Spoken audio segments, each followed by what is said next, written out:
Cinema సెలబ్రిటీలది విలాసవంతమైన జీవితం అనుకుంటారు చాలా మంది. కోట్లలో ఆస్తులు, లగ్జరీ అపార్ట్మెంట్లు, కార్లు ఇలా ఎన్నో విలాసాలతో జీవనం సాగిస్తుంటారనుకుంటారు. అయితే వారికి ఎన్నో రకాల సమస్యలుంటాయని చాలా మందికి తెలియదు. సెలబ్రిటీ హోదాలో ఉన్నవారు అనేక కారణాలతో తమ ప్రాబ్లమ్స్ ను చెప్పుకోరు. సినిమా తారలు తమ సమస్యను బయటకు చెప్పుకోరు. అందుకు చాలా కారణాలుంటాయి. ముఖ్యంగా తమ ఆరోగ్య సమస్యలను బయటపెట్టడానికి అసలు ఇష్టపడరు. ఎందుకంటే దీనివల్ల తమ సినిమా కెరీర్ కు సమస్యలు వస్తాయని వారి అభిప్రాయం. అదే సమయంలో మరికొందరు సినిమా తారలు ధైర్యంగా తమ సమస్యను చెబుతారు. అంతేకాదు అందరికి తెలిసేలా తమ అనారోగ్య సమస్యపై అవగాహన కల్పిస్తారు. తాజాగా సీనియర్ నటి సుహాసిని కూడా అదే చేశారు. 90వ దశకంలో స్టార్ హీరోయిన్ గా ఓ వెలుగు వెలిగిన ఆమె ఇప్పుడు క్యారెక్టర్ ఆర్టిస్ట్ గా సపోర్టింగ్ రోల్స్ చేస్తూ బిజీగా ఉంటున్నారు. తెలుగులోనే కాదు ఇతర దక్షిణాది భాషల్లోనూ నటిగా బిజీగా ఉంటున్నారు సుహాసిని. ఇదిలా ఉంటే తాజాగా ఓ ఇంటర్వ్యూకు హాజరైన ఆమె తన పర్సనల్ అండ్ ప్రొఫెషనల్ లైఫ్ గురించి పలు ఆసక్తికర విషయాలు పంచుకున్నారు. అదే సమయంలో తనకున్న అనారోగ్య సమస్యలను బయటపెట్టి అందరినీ ఆశ్చర్యానికి గురిచేశారు.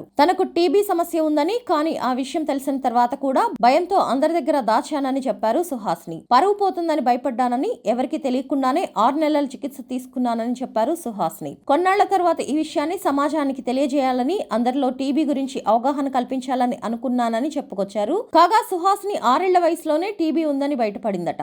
ఆ తర్వాత కొన్నేళ్లు అంతా ఓకే అనుకున్నా మళ్లీ 36 ఏళ్ల వయసులో మళ్లీ టీబీ తిరగబెట్టిందట. ఈ కారణంగా సుహాసిని ఒక్కసారిగా బరువు తగ్గిపోయిందట. అంతేకాదు తనకి వినికిడి సమస్య కూడా మొదలైందట. అయితే చికిత్స తీసుకోవడంతో క్రమంగా సమస్య తగ్గుముఖం పట్టిందని చెప్పారు సుహాసిని.